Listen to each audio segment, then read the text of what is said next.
The bloody encounter at Trinity River. Texas Rangers versus Comanche warriors. On January 18, 1837, the Texas frontier bore witness to a fateful and bloody encounter. Along the banks of the Trinity River, a group of Texas Rangers fell victim to a sudden and overwhelming attack by a Comanche war party. This violent confrontation, marked by bravery, desperation, and tragedy, was emblematic of the deep tensions that shaped the American frontier in the early 19th century. It was a clash of cultures, values, and survival instincts that resonated far beyond the immediate aftermath, leaving scars on both sides and cementing its place in the turbulent history of Texas. Central to this tale was Abram Anglin, an 18-year-old survivor of previous Comanche violence who once again found himself on the brink of death. His courage, resilience, and eventual survival symbolized the challenges and spirit of the settlers who dared to carve lives out of the contested lands of Texas.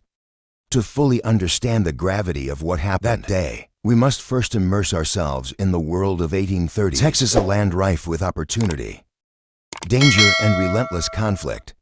A land of opportunity and conflict, Texas in the 1830s was a complex and volatile region, a land where dreams of prosperity often collided with harsh realities. For settlers, it promised fertile soil, wide open spaces, and the hope of a better future. But it was also a land fraught with danger, inhabited by Native American tribes who had called it home for centuries and fiercely resisted incursions by outsiders. The Comanche, in particular, were a dominant force on the Texas plains. Known as the Lords of the Southern Plains, they were master horsemen, skilled strategists, and formidable warriors. Their way of life revolved around the vast, open landscapes of Texas, where they hunted bison, traded, and conducted raids to sustain their communities. The arrival of settlers disrupted this balance as more and more land was taken, game depleted, and sacred spaces desecrated. For the Comanche, the encroachment was not just a threat to their livelihood, but a direct assault on their identity and existence. The Mexican government, struggling to control its northern territories, had encouraged Anglo-American settlement as a buffer against Native American resistance. However, this strategy backfired, as settlers quickly outnumbered Mexican inhabitants and began asserting their independence. The Texas Revolution of 1836 created a new Republic of Texas, but this victory did not resolve the challenges of frontier life. Instead, it intensified conflicts with native tribes who refused to accept Texan claims to their ancestral lands. Amid this chaos, the Texas Rangers emerged as a crucial, though controversial, force. Initially a volunteer militia, the Rangers were tasked with protecting settlers, scouting, and engaging in combat with hostile tribes. While they were celebrated as heroes by many settlers, their actions often escalated tensions, leading to cycles of violence that defined the era. The Parker's Fort Raid, a pivotal moment for Abram Anglin. The harsh realities of life on the frontier were not abstract concepts, but deeply personal experiences. Born into a family of settlers, Anglin was no stranger to hardship. However, the event that shaped him most profoundly occurred in May 1836, the infamous Parker's Fort Raid. Parker's Fort was a modest settlement, fortified with wooden walls and built to protect the community from potential attacks. The Parker family and their neighbors had carved out a life in the wilderness, relying on cooperation and vigilance.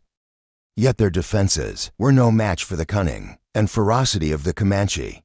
On that fateful day, a large Comanche war party approached the fort under the pretense of peaceful intentions. They requested supplies, food, and water, a tactic often employed to lower settlers' defenses. Initially hesitant, the settlers eventually opened the gates. What followed was a swift and brutal attack. The Comanche overran the fort, killing several men and capturing women and children, including Cynthia and Parker, who would later become a key figure in Texas history. As the mother of Comanche leader Quanah Parker, Abraham Anglin managed to escape the carnage. Fleeing into the wilderness, his survival was a testament to his resourcefulness and willpower, but it came at a cost. The raid left deep psychological scars and a burning resolve to fight back. For Anglin, joining the Texas Rangers was not just a choice, but a necessity, a way to protect others from experiencing the same horrors he had endured. A routine mission turns deadly. By January 1837, Abram Anglin was among a small band of Texas Rangers stationed at Fort Houston. On the morning of January 18th, 6 Rangers set out on what seemed to be a straightforward task, retrieving a group of hogs that had wandered away from the fort. Livestock was a vital resource on the frontier, providing settlers with food and trade goods. Losing animals to the wilderness or predators could have serious consequences for a community's survival.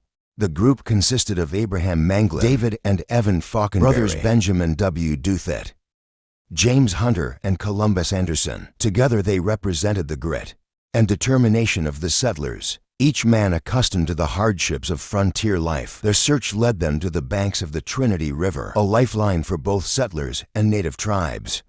After locating some of the missing hogs, Hunter and Douthit decided to return to the fort with the animals, promising to bring back a canoe to aid the others in crossing the river. This decision split the group, a factor that would later prove critical. The remaining Rangers continued their search on foot.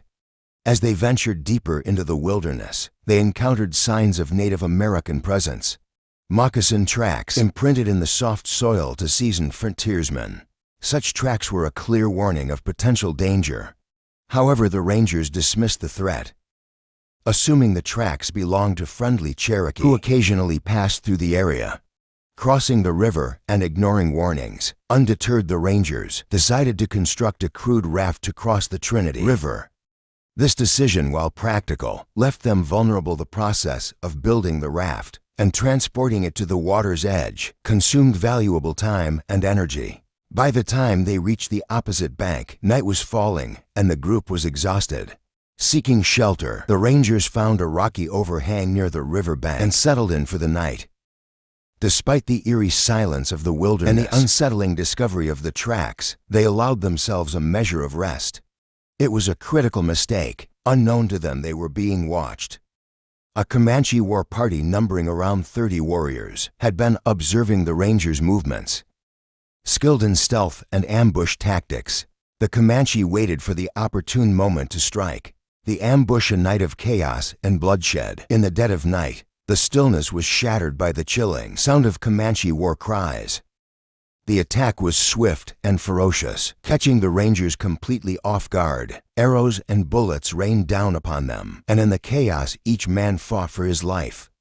David Faulconberry was one of the first to fall, struck by gunfire. Columbus Anderson, though mortally wounded, with injuries to his neck and chest, managed to cry out a warning to his comrades, urging them to flee. His bravery in the face of death gave the others a chance to escape. Abram Anglin, despite being hit in the thigh, displayed remarkable determination. As the Comanche closed in, he threw himself into the icy waters of the Trinity River with his powder horn shattered and pain searing through his body. Anglin swam across the river, evading the arrows and bullets that pursued him. Evan Faulconberry, separated from the group, fought a desperate battle. Using the trees for cover, he managed to kill the Comanche warriors and wound a third. However, he was vastly outnumbered. Realizing that capture was inevitable, Faulconberry reportedly chose to swim into the river, where he drowned rather than face the humiliation and suffering of captivity. The aftermath, loss and resilience. The survivors of the ambush, including the wounded Anglin, made their way back to Fort Houston. Their harrowing tale prompted immediate action.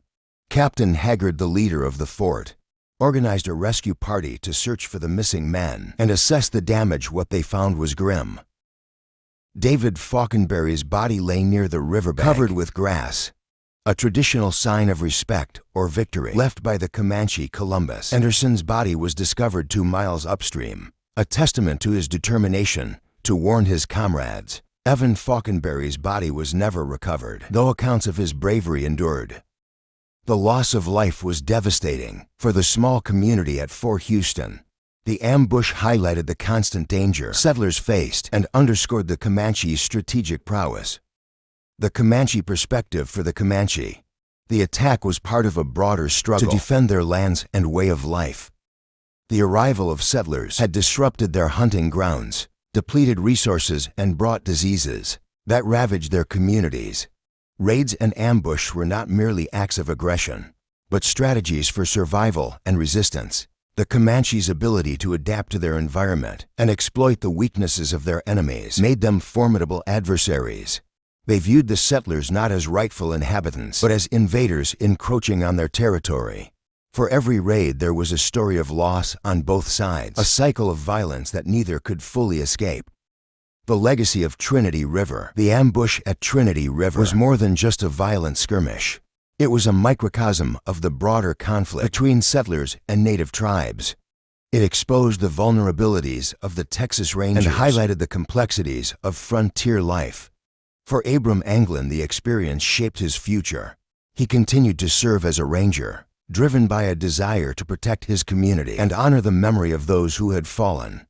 His survival became a symbol of resilience, a reminder that even in the face of overwhelming odds, the human spirit could endure. For the Texas Rangers, the ambush served as a sobering lesson. It underscored the importance of preparation, vigilance, and respect for their adversaries. Over time, the Rangers evolved into a more organized and professional force, though their actions continued to be a source of controversy. Remembered as part of the complex and often painful history of Texas, they serve as a reminder of the sacrifices made by settlers and the resilience of native tribes. They also highlight the need for understanding and reconciliation as we continue to grapple with the legacies of colonization and expansion. By examining stories like this, we gain a deeper appreciation for the people who lived through these tumultuous times. Their struggles, triumphs, and losses remind us of the complexities of history and the enduring human spirit.